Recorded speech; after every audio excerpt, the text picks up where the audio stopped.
Dear students, आपने last chapter में object से इंट्रोडक्शन किया था और जाना था कि अगर हम एरे में कुछ मॉडिफिकेशन कर देते हैं तो वो क्या बन जाता है, ऑब्जेक्ट बन जाता है। ठीक है। और आपने ये भी जाना था कि किस तरह से हम एरे को ऑब्जेक्ट में कन्वर्ट कर सकते हैं और किस तरह से हम एरे वेरिएबल को पहचानते हैं और किस तरह से हम ऑब्जेक्ट को पहचानते हैं। ठीक है। तो जो यहाँ पे देख लीजिए फिर से, यहाँ पे अगर हम किसी एरे को अगर हमें पहचानना होता है तो हम क्या करते हैं, जैसे कि मैंने यहाँ पे क्या किया, एक वेरिएबल बनाया एस के नाम से, और अगर मैं इसके आगे बिग ब्रैकेट्स का सिंबल देता हूँ तो आप इसे एस को क्या समझोगे, ये एक एस जो है आपका एक एरे वेरिएबल आप इसे समझोगे। ठीक है। लेकिन अगर मैं इसी एस को इसके आगे कर्ली ब्रैकेट्स ओपन कर दूं तो आप इसको क्या बोलोगे, आप इस एस को बोलोगे ऑब्जेक्ट। ठीक है। तो आपने ये समझा यहाँ पे कि किस तरह से आप एरे को पहचानोगे और किस तरह से आप किसी भी ऑब्जेक्ट को पहचानोगे। अब जानते हैं कि हमें एरे का यूज़ कहाँ करना चाहिए और ऑब्जेक्ट का यूज़ कहाँ करना चाहिए। तो ये भी चीज़ें आपने लास्ट वीडियो में जाना था कि एरे का यूज़ हमें तब करना चाहिए जब हम किसी एक सब्जेक्ट से रिलेटेड काम कर रहे हों। ठीक है। जैसे कि अगर मेरे पास एक या दो सब्जेक्ट होता तो हम क्या बनाते, एरे बनाते। लेकिन अगर हमारे पास एक सब्जेक्ट से ज़्यादा है, मीन्स 100 में सब्जेक्ट्स हैं, तो उसके अंदर हमें ऑब्जेक्ट का यूज़ करना है। अब जब हम जानते हैं सब्जेक्ट का मतलब क्या होता है, सब्जेक्ट का मतलब होता है यूज़र्स। क्या होता है, यूज़र्स। अगर आपके पास काफ़ी सारे यूज़र्स हैं तो आपको क्या करना पड़ेगा, अगर आप एरे बनाते हो सभी यूज़र के लिए तो आपको क्या करना होगा कि आप एक एक करके सभी यूज़र के लिए आपको एरे बनाना होगा, और आप उस एरे को फिर मेंटेन नहीं कर पाओगे, क्योंकि अगर आप हर एक यूज़र के लिए एरे बनाते हुए चलोगे मीन्स आपके पास क्या हो गया, काफ़ी सारे यूज़र्स हो गए। और अगर आप एक यूज़र के लिए एक एरे बनाओगे, दूसरे के लिए दूसरा, तीसरे के लिए तीसरा, तो आपको उसे मेंटेन करने में, मैनेज करने में काफ़ी दिक्कतों का सामना करना पड़ेगा। लेकिन अगर आपके पास काफ़ी सारे सब्जेक्ट हैं, मीन्स काफ़ी सारे यूज़र्स हैं, और अगर आप उनका ऑब्जेक्ट बनाते हैं तो उसके अंदर आप इजीली अपने यूज़र्स के इंफॉर्मेशन को ऑब्जेक्ट की मदद से मैनेज कर पाओगे। स्टूडेंट्स, अब आप जानिए कि हमारे एरे और ऑब्जेक्ट के बीच में डिफरेंस क्या होता है। ठीक है।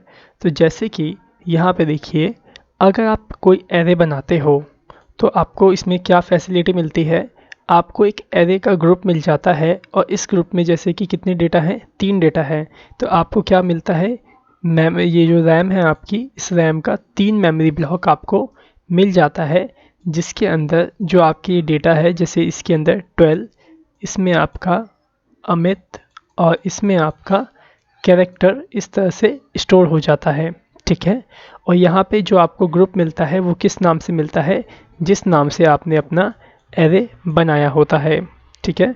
तो एरे में क्या होता है, यहाँ पे आपको इस तरह से ग्रुप बनाया मिल जाता है, और जितने भी यहाँ पे आपके डेटा होते हैं उतने ही मेमोरी ब्लॉक आपको यहाँ रैम में मिल जाता है।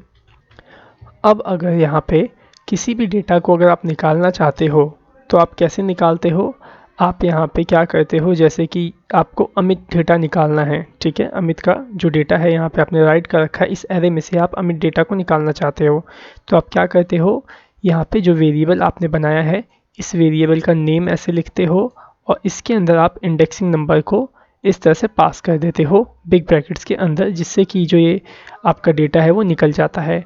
अगर मैं आपसे पूछूं कि ये कौन से इंडेक्सिंग नंबर पे है तो आप इसे क्या बताओगे, आप इसे बताओगे ये फर्स्ट इंडेक्सिंग नंबर पे है। क्यों, क्योंकि प्रोग्रामिंग में जो इंडेक्सिंग नंबर शुरू होता है वो 0 से शुरू होता है। ठीक है। तो ये 0 इंडेक्सिंग नंबर, ये 1 और ये 2।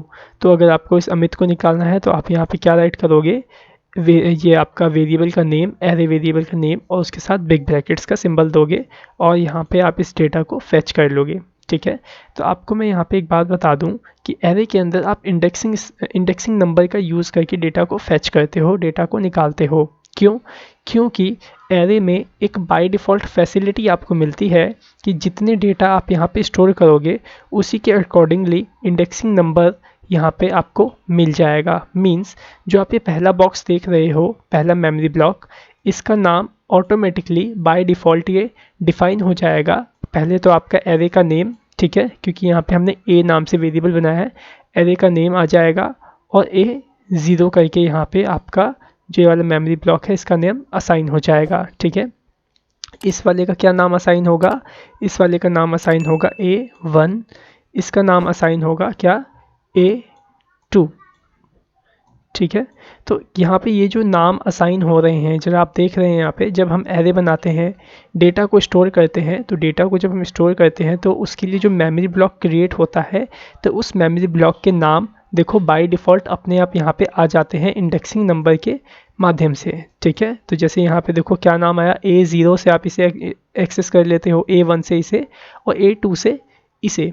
ठीक है, तो एरे में आपको ये फैसिलिटी मिलती है कि ऑटोमेटिकली आपका नाम जो होता है वो यहाँ पे डिफ़ाइन हो जाता है, जो भी आपने वेरिएबल बनाया होता है ये नाम आ जाता है और 0 से इंडेक्सिंग नंबर शुरू हो जाता है।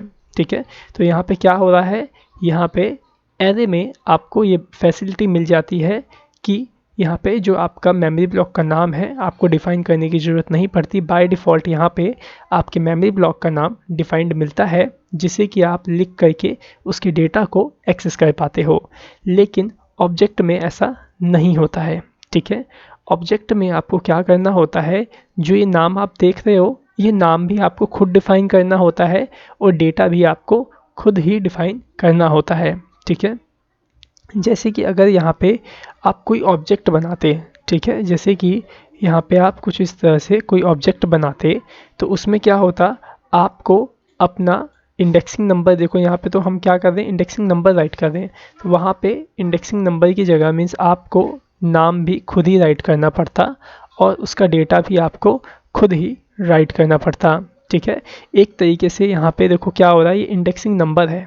ठीक है, मीन्स अगर आपसे कोई पूछे कि एरे का इंडेक्सिंग जो सिस्टम है वो किससे स्टार्ट होता है, तो जो आपका एरे का इंडेक्सिंग सिस्टम है वो नंबर से स्टार्ट होता है और ऑब्जेक्ट का जो इंडेक्सिंग सिस्टम होता है वो स्ट्रिंग से स्टार्ट होता है। ठीक है, तो जैसे कि अभी हमने यहाँ पे पढ़ा और आपने इस जाना कि एरे में जो भी आपका इंडेक्सिंग सिस्टम होता है वो किस में स्टार्ट हो जाता है, नंबर में, क्योंकि देखो आप A0, A1, A2 इस तरह से नंबरिंग आ रही है। लेकिन ऑब्जेक्ट में मैंने अभी क्या बताया, आपको खुद से ये इंडेक्सिंग जो सिस्टम यहाँ पे नेम देख रहे हो ये खुद से आपको डिफ़ाइन करने पड़ते हैं कि मैं इस मेमोरी ब्लॉक का ये नाम रखना चाहता हूँ, इस मेमोरी ब्लॉक का ये नाम, इस मेमोरी ब्लॉक का ये नाम। ठीक है, तो ऑब्जेक्ट में आप क्या करोगे, खुद से स्ट्रिंग वाइज आप इंडेक्सिंग सिस्टम को यहाँ पे डिफ़ाइन करोगे। ठीक है, मीन्स आपको ऑब्जेक्ट में 1 2 3 4 नेम अपने इस बॉक्स के डिफ़ाइन नहीं करने होते हैं, जिस हिसाब से आपके पास डेटा है उसी हिसाब से आपको अपने मेमोरी ब्लॉक का नाम डिफ़ाइन करना पड़ता है, ताकि आप उस नाम से उस मेमोरी ब्लॉक के डेटा को निकाल सको। ओके, तो चलिए अब हम क्या करते हैं, इसका प्रैक्टिकल देखते हैं, ऑब्जेक्ट किस तरह से बनाते हैं और कैसे इसके अंदर से डेटा को निकालते हैं, तो आपको सही से समझ में आ जाएगा कि एरे में क्या डिफरेंस है और ऑब्जेक्ट में क्या डिफरेंस है। ओके, सो स्टूडेंट्स यहाँ पे देखिए आपको किस तरह से ऑब्जेक्ट बनाना है।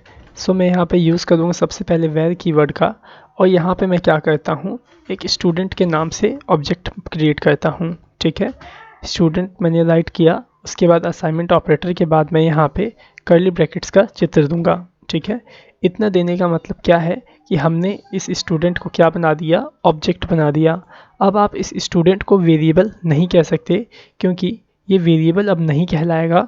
जब आप इसके अंदर कर्ली ब्रैकेट से डेटा को असाइन कर देते हो तो ये स्टूडेंट एक तरीके का ऑब्जेक्ट कहलाया जाएगा। ठीक है, अब इसमें हम डेटा कैसे असाइन करेंगे ज़रा वो समझिए। आपको ये बात तो अभी मैंने बताई ही है कि एरे के अंदर जो इंडेक्सिंग सिस्टम है वो नंबर से शुरू होता है और वो number by default automatically assign हो जाता है, लेकिन इसके अंदर इंडेक्सिंग सिस्टम जो है आपको खुद से राइट करना पड़ेगा। ठीक है, इंडेक्सिंग जो आपको रैम के अंदर जो मेमोरी ब्लॉक्स मिलते हैं उनका नाम भी आपको खुद से डिफ़ाइन करना होगा, क्योंकि जितने डेटा को आप यहाँ पे लिखोगे उतने मेमोरी ब्लॉक्स का नाम भी आपको यहाँ पे डिफ़ाइन करना होगा। ठीक है, अब अगर हम किसी स्टूडेंट से रिलेटेड में कोई भी इंफॉर्मेशन स्टोर करते हैं तो क्या क्या स्टोर करते हैं ज़रा वो समझिए। हम किसी भी स्टूडेंट की अगर इन्फॉर्मेशन को स्टोर करते हैं तो सबसे पहले हम उससे क्या मांगते हैं, उसका फर्स्ट नेम नाम मांगते हैं। ठीक है, तो सबसे पहले मैं यहाँ पे क्या करूँगा, स्टूडेंट का फर्स्ट नेम इसमें स्टोर करूँगा। ठीक है, तो सबसे पहले अब देखिए मैं यहाँ पे क्या करता हूँ, जो मेमोरी ब्लॉक है उसका नाम यहाँ पे मैं डिफाइन करूँगा, ठीक है। जैसे इंडेक्सिंग सिस्टम का जो नाम होता है, जैसे इसमें स्ट्रिंग से शुरू होता है, तो मैं यहाँ पे स्ट्रिंग ही राइट करने वाला हूँ उसके नेम में। तो मैंने यहाँ राइट किया फर्स्ट नेम, ठीक है। तो यहाँ पे ये फर्स्ट नेम मैंने क्या राइट किया, ये मैंने इंडेक्सिंग सिस्टम का जो फर्स्ट नेम है उसे राइट किया है। मतलब जो फर्स्ट नेम है ये क्या है, आपके मेमोरी ब्लॉक का नाम है। अब इस फर्स्ट नेम वाले मेमोरी ब्लॉक में मैं डेटा को स्टोर कैसे करूँगा, कॉलन का चित्र दूंगा। उसके बाद मेरे को फर्स्ट नेम स्टोर करना है, तो स्ट्रिंग स्टोर कर रहे हैं हम फर्स्ट नेम में, तो मैं डुअल कोट्स का चित्र देके इसमें नाम को स्टोर कर दूंगा। तो मैंने यहाँ पे क्या नाम स्टोर किया, अमित स्टोर कर दिया, ठीक है। तो यहाँ पे आप समझो, यहाँ पे मैंने कैसे ऑब्जेक्ट में नेम को स्टोर किया। मैंने सबसे पहले मेमोरी ब्लॉक का नाम को डिफाइन किया, फिर उसके बाद मैंने उस मेमोरी ब्लॉक के अंदर डेटा को स्टोर किया। तो यहाँ पे हमने अभी कितना डेटा स्टोर किया, एक डेटा स्टोर किया, ठीक है। उसके बाद मेरे को दूसरा डेटा स्टोर करना है, तो मैं यहाँ पे दूसरा डेटा स्टोर करता हूँ लास्ट नेम के नाम से। तो मैंने यहाँ पे लास्ट नेम एक नाम दिया मेमोरी ब्लॉक को, और उस मेमोरी ब्लॉक में इसका नाम स्टोर कर दिया लास्ट नेम, ठीक है। तो यहाँ पे देखो हमने कितने डेटा स्टोर किए, दो डेटा, पहला डेटा ये और दूसरा डेटा ये।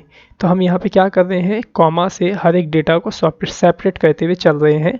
और यहाँ पे हम ऑब्जेक्ट में क्या कर रहे हैं, यहाँ पे हमें इंडेक्सिंग नंबर खुद से नहीं दिया जा रहा है, हमें खुद से डिफाइन करना पड़ रहा है जो इंडेक्सिंग सिस्टम है उसका नाम, ठीक है। क्योंकि जो भी आपको मेमोरी ब्लॉक मिलेगा उसका नाम आपको खुद से यहाँ पे डिफाइन करना होगा, ठीक है। और क्या आप स्टोर कर सकते हो, मोबाइल नंबर। तो मैं मोबाइल के नाम से एक मेमोरी ब्लॉक बनाता हूँ, ठीक है। और मतलब यहाँ पे हम कर क्या रहे हैं, यहाँ पे हम मेमोरी ब्लॉक का नाम को डिफाइन कर रहे हैं, क्योंकि हमें इसी नाम से ही उस डेटा को हम निकाल सकते हैं जो डेटा हम यहाँ पे कॉलन दे के स्टोर कर रहे हैं, ठीक है। सो मैं यहाँ पे मोबाइल नंबर डाल देता हूँ, ठीक है।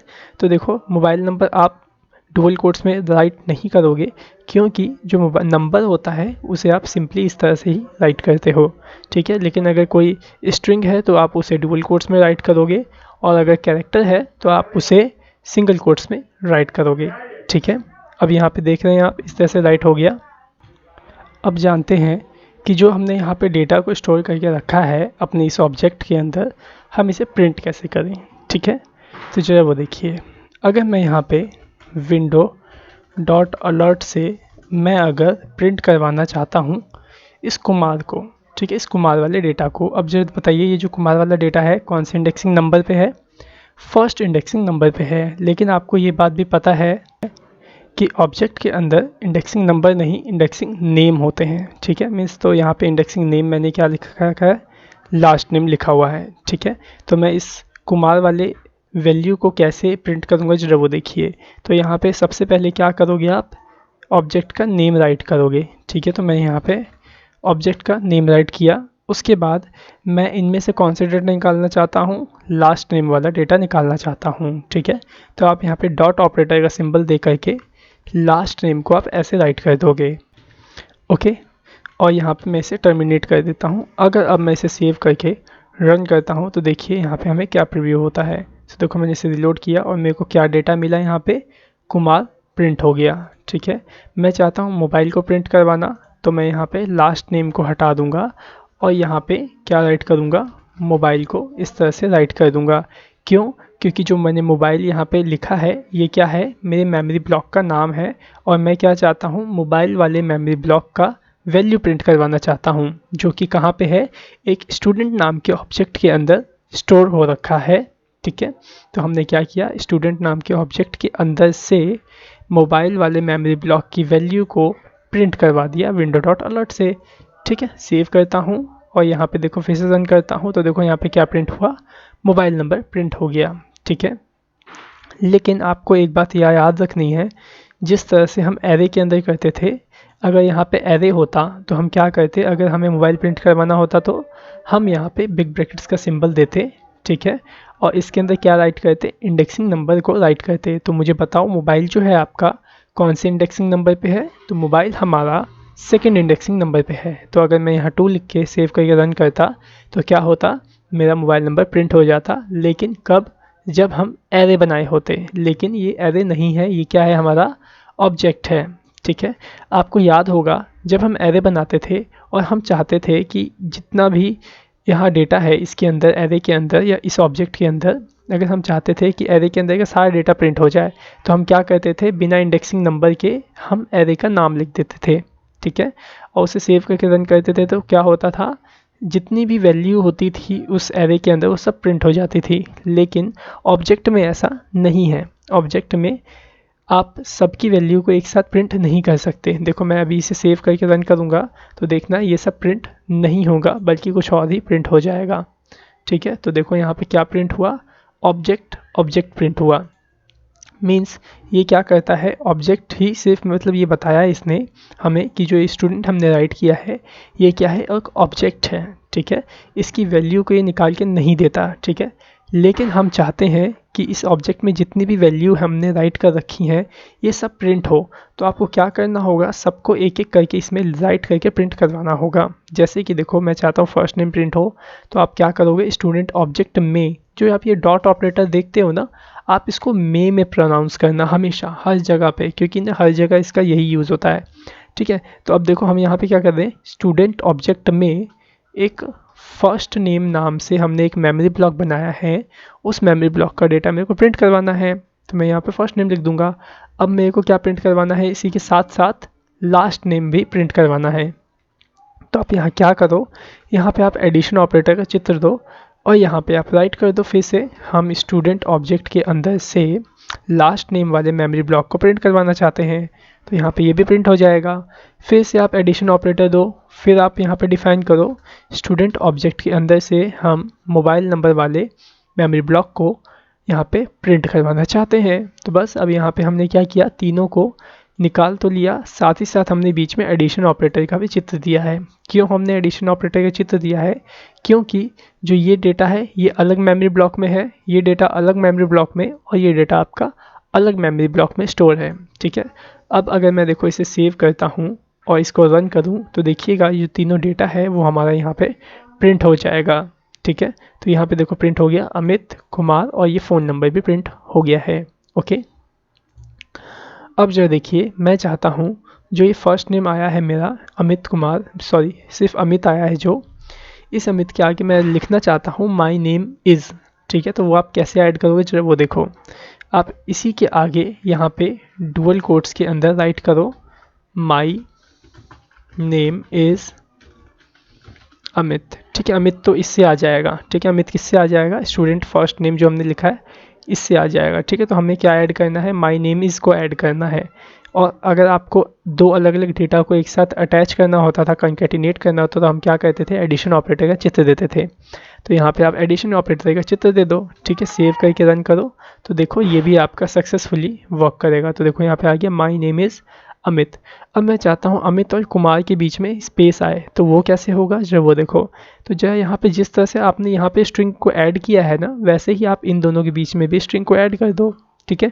स्ट्रिंग चाहे यहाँ पे ऐड करनी तो यहाँ ऐड कर लो, यहाँ ऐड करनी तो यहाँ ऐड कर लो, ठीक है। तो मैं क्या करता हूँ, मेरे को स्ट्रिंग ऐड करना है तो मैं यहाँ प्लस ऑपरेटर दूंगा और डुअल कोट्स में स्पेस को यहाँ पे डाल दूंगा, ठीक है। तो स्पेस भी एक तरीके से हमारा स्ट्रिंग ही कहलाता है, इसीलिए हमने यहाँ पे क्या किया है, स्पेस को डुअल कोट्स में राइट किया है, ठीक है। और यहाँ पे इस स्पेस को इन दोनों के साथ कंकैटिनेट कर दिया है एडिशन ऑपरेटर को लगा के, ठीक है। सेव करके रन करता हूँ, जो देखिएगा इन दोनों के बीच में भी अब स्पेस आ जाएगा। देखो यहाँ पे स्पेस आ गया, my name is Amit space Kumar, ठीक है। इसके यहाँ पे भी आपको स्पेस चाहिए कुमार के बाद, तो आप यहाँ पे क्या करो, इसी तरह से कंकैटिनेट कर लो स्पेस को, ठीक है। तो मैं यहाँ प्लस देता हूँ और इसके बीच में इस तरह से एक स्पेस को ऐड कर लेता हूँ, ठीक है। सो यहाँ पे भी देखो स्पेस ऐड हो गया। सेव करके रन करता हूँ तो यहाँ ध्यान से देखिएगा कि किस तरह से ये वर्क करता है। सो देखो मैंने इसे रिलोड किया तो देखो यहाँ सबके बीच में स्पेस आ गया, my name is Amit space Kumar space mobile number, ठीक है। सो आई थिंक आपको समझ में आ गया होगा कि किस तरह से आपको स्ट्रिंग को इस ऑब्जेक्ट के बीच में आप यूज़ करोगे, ठीक है। स्टूडेंट्स, अब हमें यूज़र से फॉर्म में इनपुट करवा करके उसके इनपुट वैल्यू को अपने ऑब्जेक्ट में स्टोर करके उसे प्रिंट करना सीखना है, ठीक है। तो ये कैसे होगा चलो वो देखिए। यहाँ पे मैंने क्या किया, एक फॉर्म बनाया, ठीक है, जिसमें एक फर्स्ट नेम है उसका इनपुट ये है, उसके बाद यहाँ एक लास्ट नेम बनाया उसका इनपुट ये है, ठीक है। और यहाँ पे हमने एक सबमिट बटन बनाया है और साथ ही साथ नीचे हमने क्या किया है, जब हम सबमिट करें तो फर्स्ट नेम में जो भी लिखा हो और लास्ट नेम में जो भी लिखा हो वो दोनों कहाँ पे प्रिंट हो जाए, इस H1 के अंदर प्रिंट हो जाए। किसकी मदद से? ऑब्जेक्ट का यूज़ करके। ठीक है, मीन्स प्रिंट तो होगा आपका इनर HTML के माध्यम से ही, लेकिन हम उसमें वेरिएबल का यूज़ कम से कम करेंगे और ऑब्जेक्ट का यूज़ करेंगे। ठीक है, तो चलिए देखते हैं कैसे होगा। तो सबसे पहले यहाँ script.js में आ जाइए और यहाँ पे हम क्या डिफ़ाइन करने वाले हैं, जब फॉर्म सबमिट हो तो मैं क्या करूँगा, इस फॉर्म को एक ऑर्डिनरी वेरिएबल बना के उसमें स्टोर कर लूँगा। ठीक है, मैं एक वेरिएबल बना लेता हूँ फॉर्म के नाम से। सो मैंने यहाँ पे document dot gate elements bye ID के माध्यम से इसके अंदर फॉर्म को सिलेक्ट कर लेता हूँ। ठीक है, तो यहाँ देखो फॉर्म सिलेक्ट हो गया। अब मैं यहाँ डिफ़ाइन करूँगा जब मैं फॉर्म को ऑन सबमिट करूँ। ठीक है, मीन्स मैं यहाँ पे क्या कर रहा हूँ, फॉर्म में ऑन सबमिट माउस इवेंट लगा रहा हूँ कि जब मेरा फॉर्म सबमिट हो तो क्या हो, एक फंक्शन चलना चाहिए। ठीक है,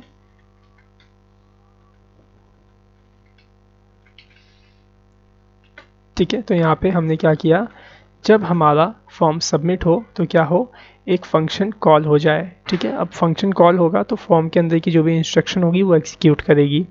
ठीक है, तो अब यहाँ पे हमने डिफाइन कर दिया जब हमारा फॉर्म सबमिट हो तो क्या हो, तो क्या होना चाहिए, जो भी यूज़र टाइप करे वो कहाँ स्टोर हो जाए, हमारे ऑब्जेक्ट में स्टोर होना चाहिए। ठीक है, तो हम यहाँ पे सबसे पहले एक ऑब्जेक्ट बनाते हैं। तो मैं यहाँ पे यूज़र नाम से एक ऑब्जेक्ट बना लेता हूँ। ठीक है, तो यहाँ पे देखो मैंने क्या किया, सबसे पहले ऑब्जेक्ट यहाँ पे इस तरह से कर्ली ब्रैकेट्स में बनाया। ठीक है, और मैं यहाँ पे अभी क्या करूँगा, मेमोरी ब्लॉक का नाम डिफ़ाइन कर दूँगा।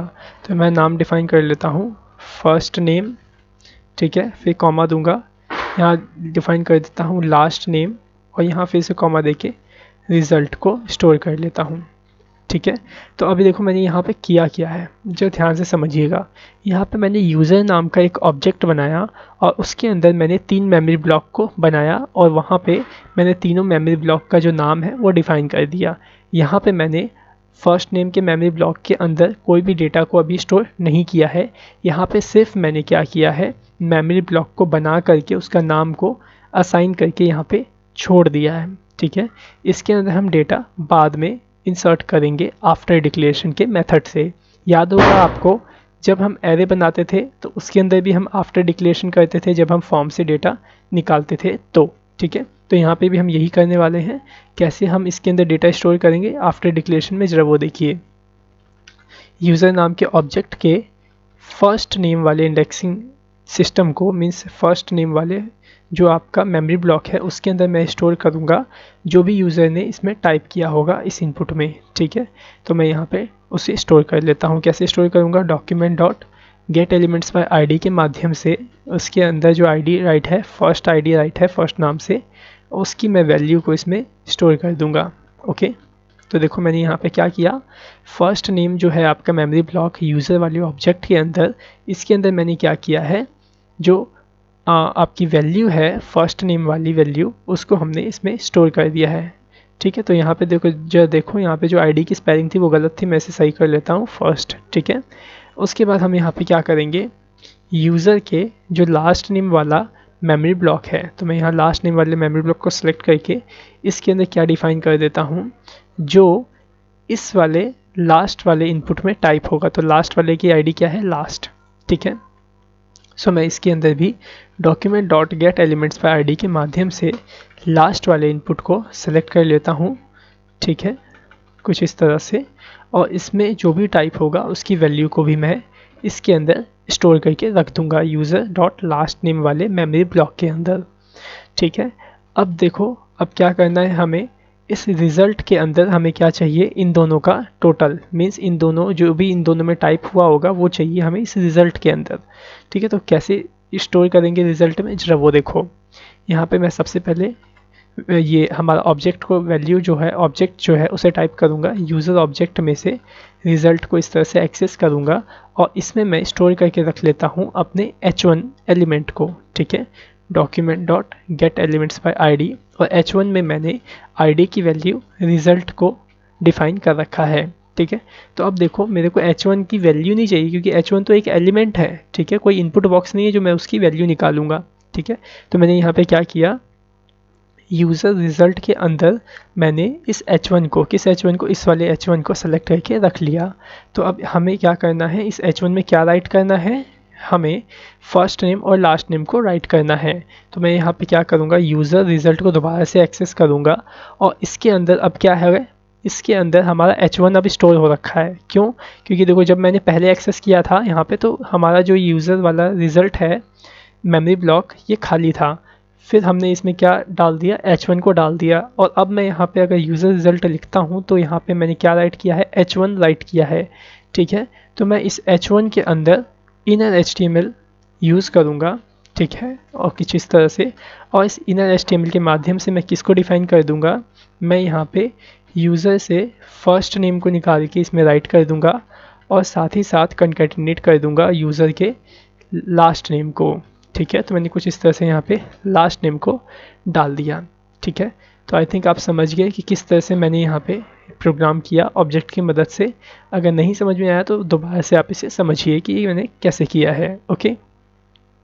तो यहाँ देखिए सबसे पहले हमने क्या किया, एक ऑब्जेक्ट क्रिएट किया और इस ऑब्जेक्ट के अंदर हमने 3 मेमोरी ब्लॉक को क्रिएट किया और यहाँ पे हमने तीनों मेमोरी ब्लॉक का नाम भी असाइन कर दिया, ठीक है। डेटा उसी समय हमने असाइन नहीं किया, क्यों? क्योंकि हम यहाँ पे ऑब्जेक्ट के अंदर आफ्टर डिक्लेरेशन मेथड का यूज़ कर रहे थे, ठीक है। फिर उसके बाद हमने क्या किया, यूज़र के फर्स्ट नेम वाले मेमोरी ब्लॉक में हमने फर्स्ट नेम वाला जो इनपुट में जो वैल्यू थी उसको स्टोर करके रख दिया, ठीक है। फिर हमने यूज़र वाले ऑब्जेक्ट के लास्ट नेम वाले मेमोरी ब्लॉक में जो लास्ट नेम वाले इनपुट में वैल्यू थी उसको स्टोर करके रख दिया। फिर हमने क्या किया, यूज़र वाले ऑब्जेक्ट के रिज़ल्ट वाले मेमोरी ब्लॉक में h1 को स्टोर करके रख लिया। फिर हमने उस h1 के अंदर इनर HTML से यूज़र के फर्स्ट नेम वाले जो मेमोरी ब्लॉक में जो वैल्यू थी उसको निकाल के इस वाले रिज़ल्ट में डाल दिया और जो लास्ट नेम में था, मीन्स यूज़र के लास्ट नेम वाले जो मेमोरी ब्लॉक में वैल्यू थी उसको भी निकाला और इसमें हमने डाल दिया यूज़र वाले रिज़ल्ट में, मीन्स यूज़र रिज़ल्ट क्या है आपका, h1 है, ठीक है। इतना कर लिया। अब अगर आप इसे सेव करके रन करते हो तो क्या होगा, आपका ये फंक्शन सही तरीके से रन कर जाएगा, ठीक है। तो मैं यहाँ पे क्या करता हूँ, इसे रिलोड करता हूँ और यहाँ देखो क्या आ गया, फर्स्ट नेम लास्ट नेम, ठीक है। मैं फर्स्ट नेम डालता हूँ अमित, ठीक है, लास्ट नेम डालता हूँ कुमार, ठीक है। सबमिट पे क्लिक करता हूँ, जरा ध्यान से देखिएगा। मैंने क्लिक किया, क्या हुआ, यहाँ पे हमारा जो डेटा था वो आया नहीं, शायद चला गया, ठीक है। जो देखते हैं हमने कहाँ पे कुछ प्रॉब्लम करी है जिसकी वजह से ऐसा प्रॉब्लम आ रहा है। स्टूडेंट्स, जो भी हमने यहाँ पे ये कोड राइट कर रखा है, यहाँ पे ऑब्जेक्ट से रिलेटेड ये जो भी हमने कोड राइट किया है ये कोड एकदम सही है और ये पहले वर्क करता था। लेकिन अभी मैंने क्या किया है, यहाँ पे कुछ समय पहले ही अपने ब्राउज़र को अपडेट किया, जिसकी वजह से एक अपडेट निकल के आया है कि जावा स्क्रिप्ट के अंदर आपका जो ऑब्जेक्ट है इसमें आफ्टर डिक्लेरेशन इस तरह से अब नहीं होगा, ठीक है। तो आपको क्या करना होगा, जिस तरह से मैंने आपको अभी इससे पहले जो एग्जांपल दिखाया था ऑब्जेक्ट में वैल्यू स्टोर करके रखने का, उसी तरह से अभी हमें इसमें करना पड़ेगा, ठीक है। तो ज़रा वो कैसे होगा, ज़रा उसको यहाँ पे देख लेते हैं, ठीक है।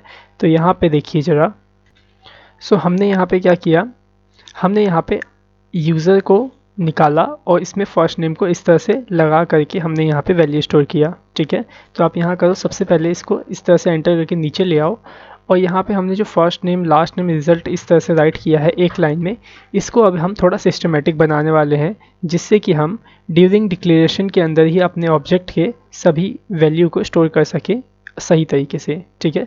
तो आप क्या करो, यहाँ पे देखो जो आपका फर्स्ट नेम है ना, आप इससे पहले यहाँ पे ऐसे एंटर प्रेस करो, ठीक है। यहाँ पे आपका देखो कर्ली ब्रैकेट ओपन रहेगा, फर्स्ट नेम, ठीक है। उसके बाद फर्स्ट नेम के बाद यहाँ एंटर करो, ठीक है, कहाँ पे, इस कॉमा के बाद ऐसे एंटर करो और लास्ट नेम में आप यहाँ पे इस तरह से एंटर करो, ठीक है। और यहाँ पे जो रिज़ल्ट है इसके बाद कुछ इस तरह से आप एंटर कर लो। तो आपको क्या करना है, कुछ इस तरह से बनाना है, ठीक है। अब आपको क्या करना है, इस फर्स्ट नेम में क्या वैल्यू असाइन करनी है उसे आप कॉलन दे करके, ये फर्स्ट नेम वाली वैल्यू आपको असाइन करनी थी, तो आप इसे क्या करो, इस तरह से कॉपी करके यहाँ इस तरह से देखो ऐसे पेस्ट कर दो, ठीक है। तो अब हमने यहाँ पे क्या किया, यूज़र नाम का एक ऑब्जेक्ट बनाया, उसके अंदर हमने फर्स्ट नेम एक की बनाई, मीन्स एक तरीके से हमने यहाँ फर्स्ट नेम क्या किया है, मेमोरी ब्लॉक का नाम रखा और इस मेमोरी ब्लॉक के अंदर कॉलन के माध्यम से हमने वैल्यू को स्टोर कर दिया। ठीक है, चाहे आप इसे एक लाइन में लिखो, चाहे आप एंटर करके लिखो। ठीक है, आप एंटर करके भी लिख लोगे तो क्या होगा, आपको सही तरीके से समझ में आएगा। ठीक है, उसके बाद आप इस लास्ट नेम में, जो हमने यहाँ पे लास्ट नेम में स्टोर किया था वैल्यू को, मैं उसको यहाँ से कॉपी कर लेता हूँ और इसके अंदर इस तरह से स्टोर कर देता हूँ। ठीक है, अब मेरे को देखो रिज़ल्ट में क्या स्टोर करना था, हमें रिज़ल्ट के अंदर इन दोनों का टोटल, मीन्स इन दोनों का टोटल स्टोर करके रखना था। ठीक है, तो अब आप कैसे स्टोर करोगे जरा वो देखो। तो आप क्या करो, सबसे पहले इसके अंदर h1 को स्टोर कर लो। ठीक है, तो देखो मैंने यहाँ h1 को स्टोर कर लिया। अब आप क्या करो, इसी h1 के अंदर ही इनर HTML को इस तरह से, यहाँ से देखो जैसे यहाँ पे आपने h1 को अलग तरीके से लिखा था, आप यहीं से इनर HTML को उठाओ और फर्स्ट नेम और लास्ट नेम को यहाँ से उठा करके इसमें इस तरह से राइट कर लो। ठीक है, तो मैं इसे कॉपी कर लेता हूँ यहाँ पे और इसके अंदर ऐसे पेस्ट कर देता हूँ। तो देखो यहाँ पे क्या करो, आप डॉट लगाओ यहाँ पे, मीन्स आप रिज़ल्ट के अंदर इनर HTML से आप क्या राइट कर रहे हो, यूज़र का फर्स्ट नेम राइट कर रहे हो और यूज़र का लास्ट नेम आप यहाँ पे इस तरह से राइट कर रहे हो। ठीक है, तो इतना कर लिया आपने। अब आप क्या करो, इसको आप यहाँ से नीचे से ऐसे डिलीट कर दो। अब आप इसे सेव कर लो और इसे रन करके देखो क्या ये वर्क करता है या नहीं। स्टूडेंट्स, अभी आप यहाँ पे एक काम और करो, यहाँ पे देखो हम यहाँ पे क्या कर रहे हैं, रिज़ल्ट नाम का एक क्या बना रहे हैं, मेमोरी ब्लॉक बना रहे हैं और उसका नाम असाइन कर रहे हैं रिज़ल्ट। और रिज़ल्ट में हम क्या स्टोर कर रहे हैं, ध्यान से देखो हमने क्या स्टोर किया, h1 को स्टोर किया और उसी h1 में हम तुरंत हम इनर HTML को यूज़ कर रहे हैं। तो हम इन्हें इस तरह से इसे इनर HTML को लगाया, तो आप इसे इस तरह से मत लगाना, यहाँ पे ये वर्क नहीं करेगा। आप इसमें क्या करो, सिंपल से यहाँ समझो, यहाँ पे हमने अभी क्या किया है।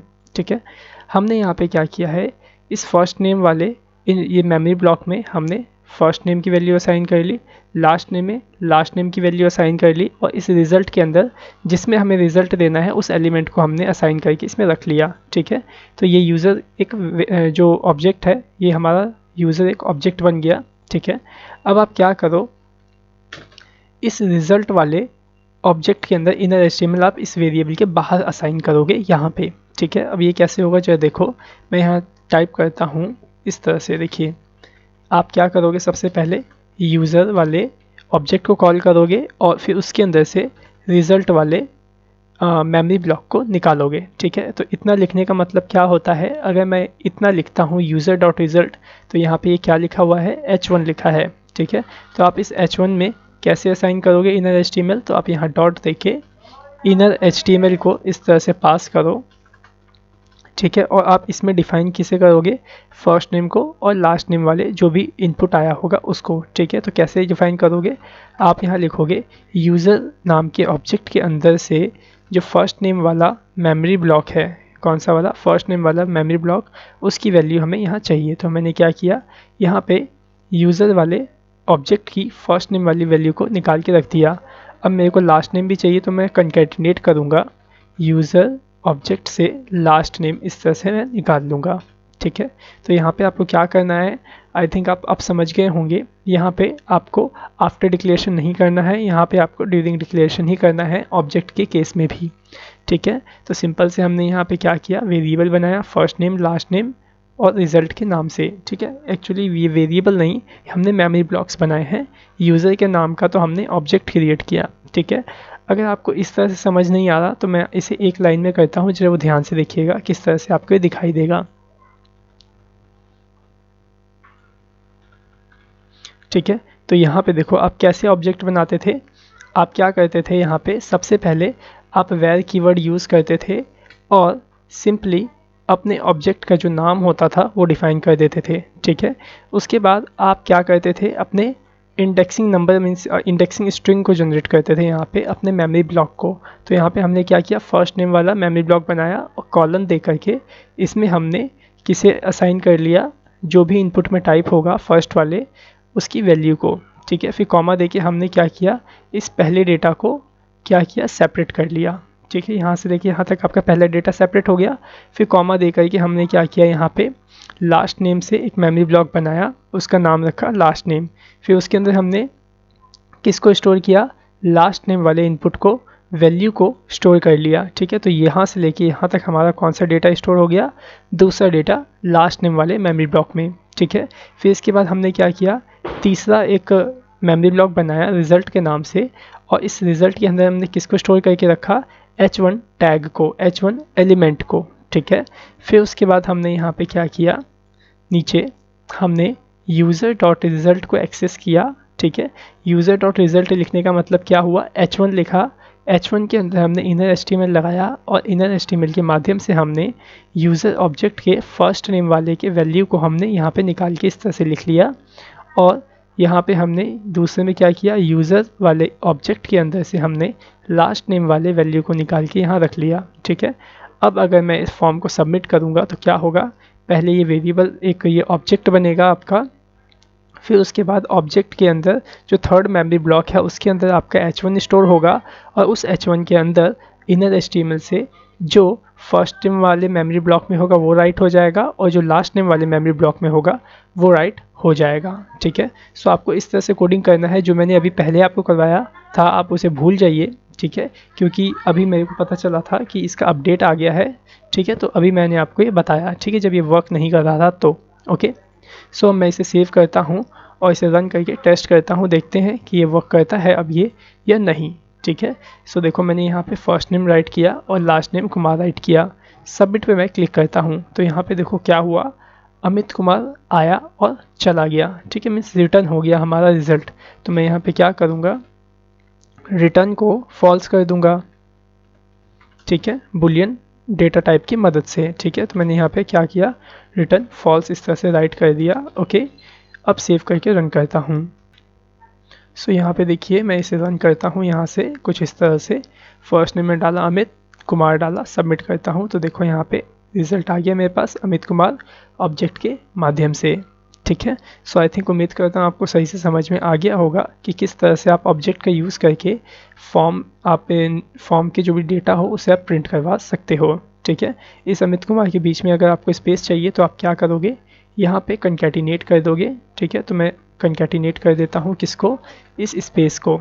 ठीक है, कुछ इस तरह से। ओके, सेव करके रन करता हूँ, जो ध्यान से देखिएगा आपको यहाँ पे स्पेस भी देखने को मिल जाएगा। ओके, सो मैंने यहाँ अमित डाला, कुमार डाला, सबमिट करता हूँ तो देखो यहाँ पे अमित स्पेस कुमार यहाँ पे राइट हो गया।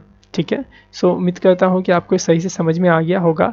वैसे तो इसको समझने में काफ़ी दिक्कतें आई होंगी आपको, लेकिन आप क्या करिए, अगर समझ में नहीं आया, कहीं प्रॉब्लम आई है समझने में, तो आप इस वीडियो को दोबारा से 2 से 3 बार देखिए, क्योंकि जो ये चैप्टर है काफ़ी ज़्यादा इंपॉर्टेंट चैप्टर है आपके लिए। जो एरे है, ऑब्जेक्ट है, ये जावास्क्रिप्ट के बहुत ही इंपॉर्टेंट चैप्टर हैं, और अगर आप इनको कर लेते हो तो आपको पता चल जाएगा कि जावास्क्रिप्ट की पावर क्या है। ठीक है, और आपको क्या करना है, साथ ही साथ बहुत सारा टाइम, 3 से 4 घंटे टाइम आपको इसी प्रोग्रामिंग के ऊपर बिताना है, क्योंकि जितना ज़्यादा टाइम आप प्रोग्रामिंग लैंग्वेजेस पे बिताओगे, एरे के कॉन्सेप्ट या ऑब्जेक्ट के कॉन्सेप्ट पे बिताओगे, उतना ही ज़्यादा एक्सपीरियंस, उतनी ही ज़्यादा पकड़ आप उस लैंग्वेज पे कर पाओगे और उस टॉपिक पे कर पाओगे। ओके, सो इसके आगे की एजुकेशन को हम इसके नेक्स्ट पार्ट में कंटेन करेंगे। So thanks for watching our video, have a nice day.